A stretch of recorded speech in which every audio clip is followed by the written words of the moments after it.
outros animais. Tem um que é interessante.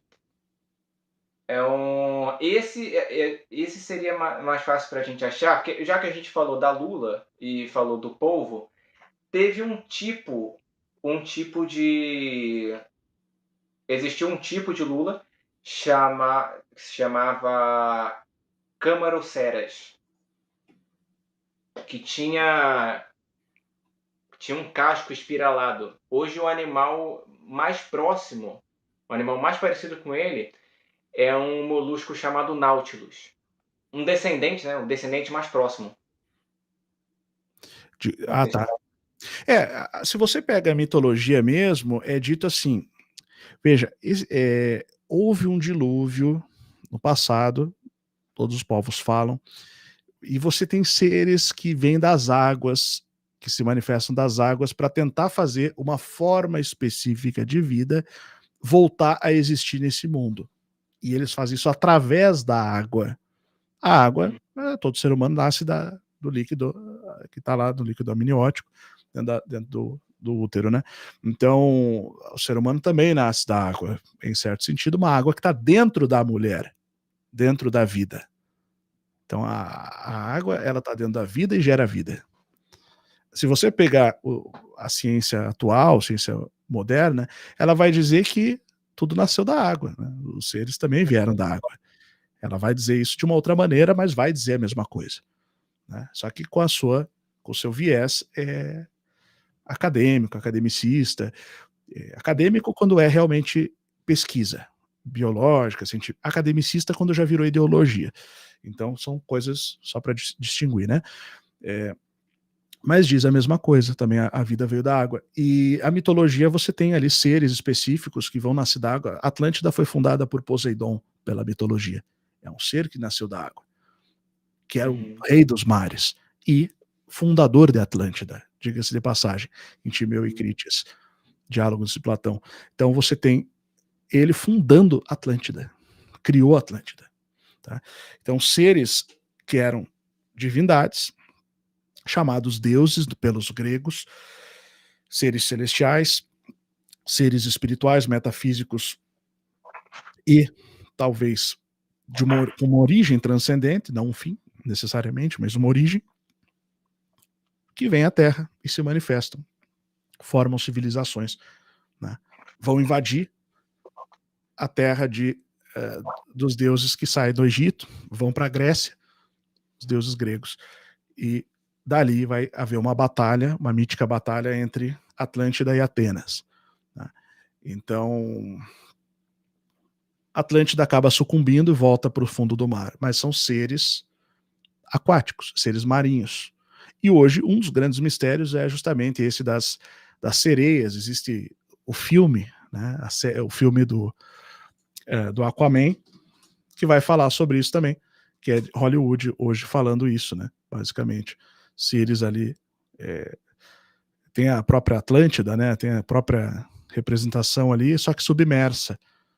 Então, é uma série, é um herói também da Marvel, né, que são baseados nesses seres do passado, seres que a gente chama de anjos caídos, apesar que o termo anjo caído ele acaba não explicando muito bem. Pode mostrar, Heitor.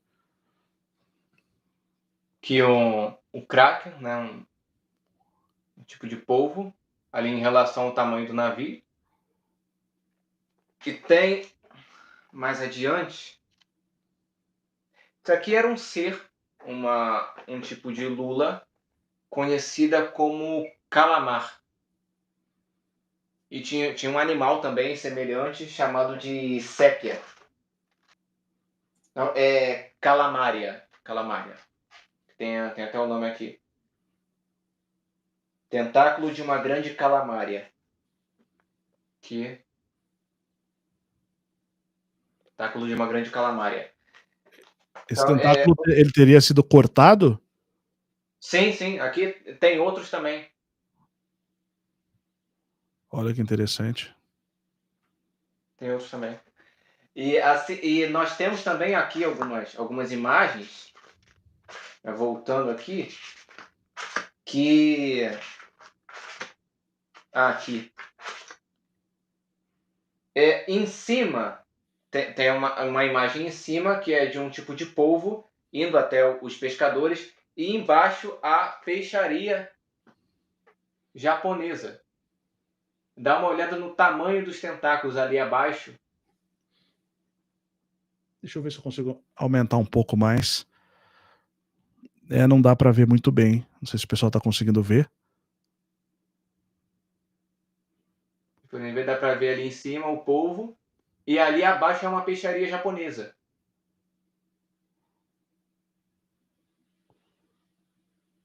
Então, assim, Interessante. a versão digital, né, o livro ali que está em inglês, porque aqui impresso não tem o número das páginas, mas tem tipo uma lista ali que mostra lista de ilustrações.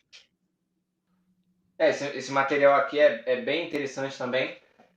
Então, como já separei algumas coisas, e nem todo o material tá aqui impresso, tá aqui comigo, a gente pode finalizar com o que eu mandei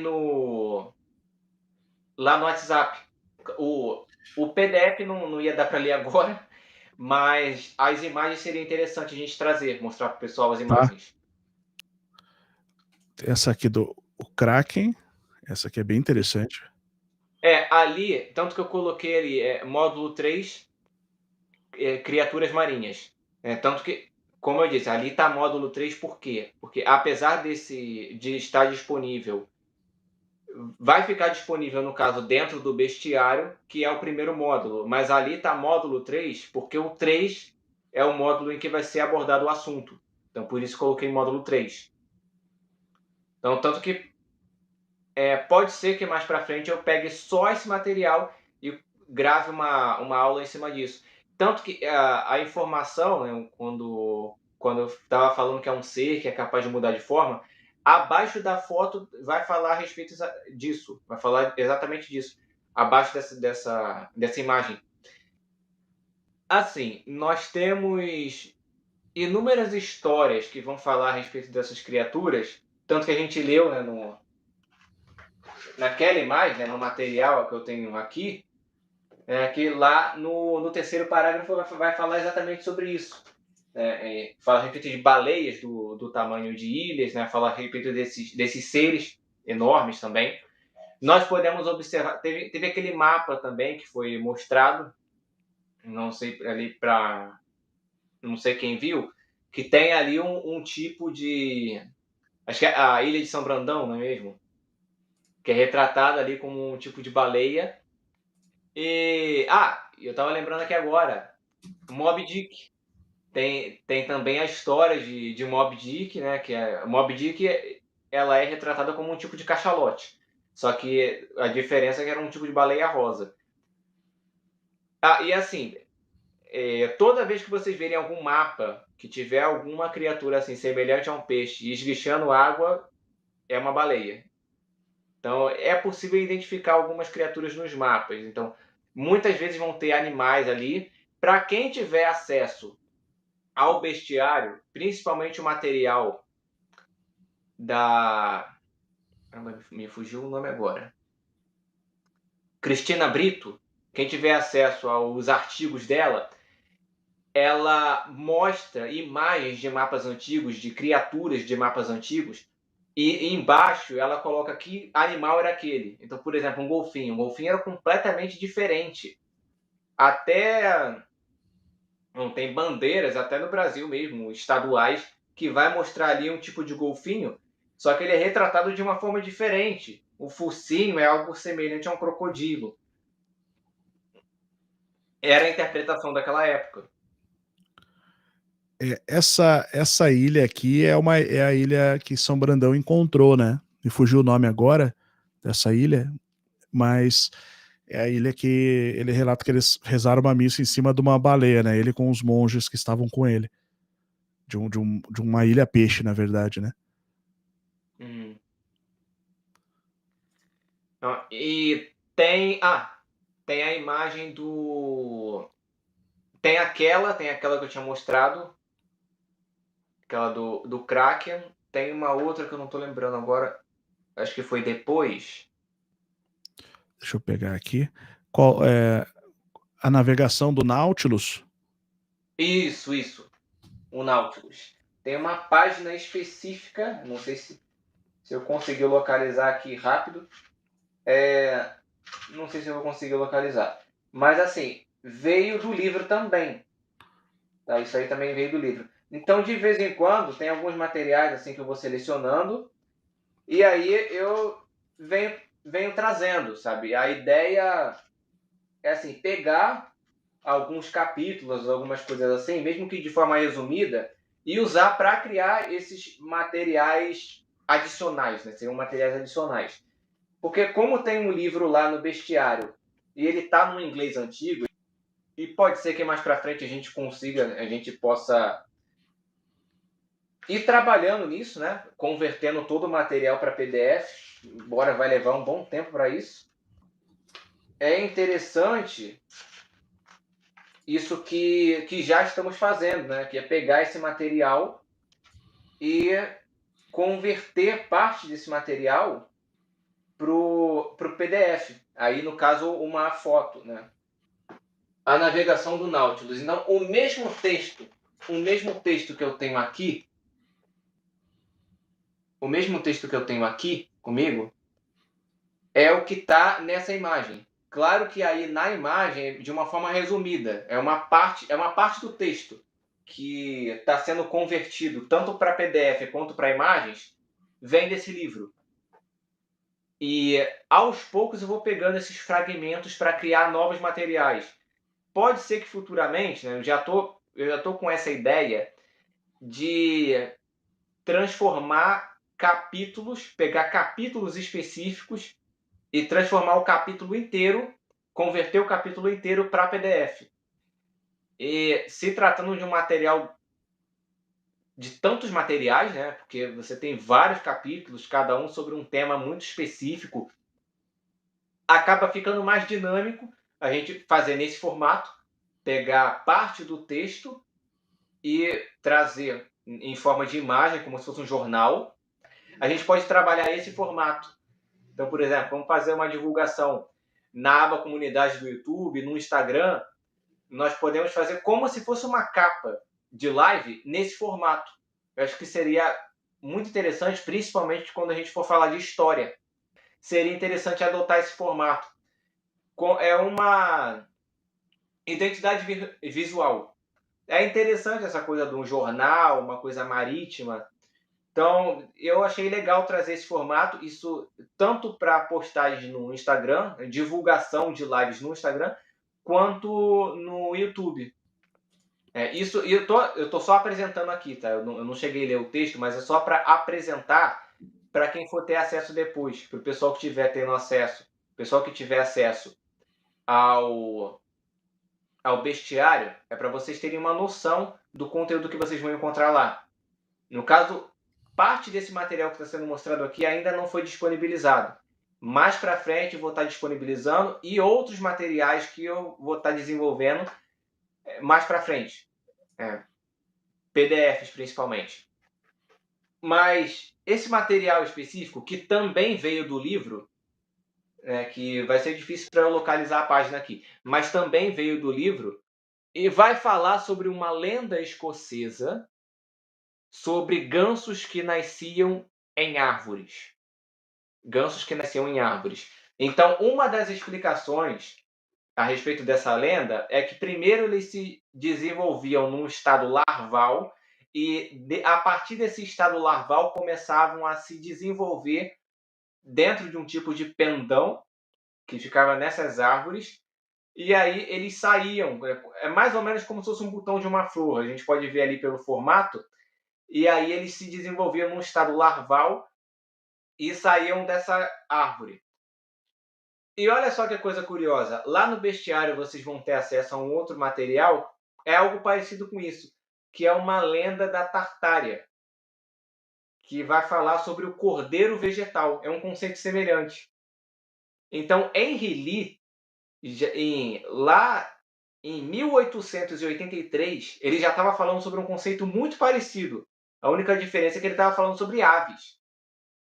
E tem a história de um rei que vai falar sobre uma árvore onde ele colhe o fruto e, ao provar esse fruto, tinha uma textura semelhante à carne. Então, a partir daí, eles começam a falar sobre essa história do cordeiro vegetal. E é interessante esses conceitos, né? Que são conceitos que estão ligados à criptobotânica. Então, a gente estava falando a respeito dos criptídeos. Criptídeos não são só animais. Dentro do conceito da criptozoologia, não são só seres míticos no sentido de serem semelhantes a animais. Então, existem outros seres, né? Tem seres aí que nas mitologias nós observamos isso. Plantas carnívoras, no caso, árvores carnívoras, que devoravam humanos. Nós temos esse conceito, né, da criscas, o nome da árvore, que era a árvore de ganso. O cordeiro vegetal, que já foi mencionado. E, entre outras, né? Uma característica interessante sobre Henry Lee, ele conheceu Shakespeare. E aí, nesse encontro dele com Shakespeare, né, na conversa lá que ele estava tendo com Shakespeare, ele fala a respeito de uma serpente marinha, porque Henry Lee, ele escrevia sobre esses contos do passado, ele escrevia sobre essas lendas, né, sobre é como se os livros dele fossem uma espécie de coletânea. Tem várias lendas ali de diferentes épocas, tem monstros marinhos da Grécia, por exemplo, né? Eu não vou lembrar agora um nome, mas tem um monstro marinho, né? Que ele é grego. Ele fala também, ele conta a história desse ser no livro, nesse mesmo livro. E ele menciona essa árvore que é uma lenda escocesa. Então, isso foi uma coisa que me chamou a atenção, porque nós temos a criscas, seria a árvore de ganso. Nós temos o Barromex, né, que é o cordeiro vegetal, né, que tem essa entonação semelhante ao árabe, né, porque a região, muito provavelmente ali, seria a Tartária Oriental, mas tem essa região que vai falar da lenda do cordeiro vegetal, que era chamado dessa forma, né, o Barromex, que significa cordeiro. E no caso, esse é um conceito que eu achei interessante. A gente ainda vai trabalhar essa ideia, né, de plantas, o conceito mítico por trás de árvores, por trás de plantas. Mas eu achei interessante finalizar falando a respeito dessa árvore, porque apesar do livro, grande parte dele falar sobre seres marinhos, ele menciona essa lenda que até então eu não conhecia. E foi um conteúdo bem interessante que, quando tivermos um módulo falando só sobre esse tema, mais voltado para árvores míticas e plantas míticas, é um conteúdo que tem... Olha, eu acho que aí, claro que não tem o capítulo completo, mas se não der uma aula, vai ter bastante material no próximo módulo. Sabe? E para o nosso módulo de criaturas marinhas, nem se fala. Sabe? Henry Lee está me dando um baita de um trabalho. Nem está mais entre nós, mas está me dando um trabalho. Quando ele teve o contato lá com o Shakespeare roubou uma ideia dele, tá? Em uma das peças de Shakespeare, ele menciona uma serpente marinha. Mas quem escreveu sobre a serpente marinha foi Henry Lee. Então o pioneiro foi Henry Lee. E aí, Shakespeare, que teve acesso ao material, eles tiveram uma conversa. Uma das peças de Shakespeare é mencionada uma serpente marinha, mas a serpente marinha não é dele. É do livro de Henry Lee. Né? Para quem não sabe disso. Perfeito, perfeito. Muito bom. Um bom comentário também, né? O Guardião Cristal. Mas os vegetais que dão seres em frutos é uma analogia velada à crença da magia que seres plasmados no astral com forte egrégora energética para dar-lhe vida podem vir a se manifestar. Pode vir a se manifestar com técnicas de magia que o fazem germinar nesse nosso mundo aqui. Perfeito. Ótimo comentário. Pessoal, quero agradecer a presença de todos, né? Muito obrigado. Aí a live foi bem tranquila, a questão do chat, pessoal bastante atento aí, né? Respeitoso, bons comentários também. Agradecer aos moderadores que ficaram conosco até o fim aqui, né? O Marcelo, eu vi que está presente, a Rô, minha esposa também. E quem mais estiver na moderação acompanhando, né? Que eu vi que o pessoal ficou ligado ali. Muito obrigado. Obrigado a todos os inscritos, aos membros do canal, aos alunos do canal, os alunos do Instituto São Brandão. Tá? Obrigado a todos.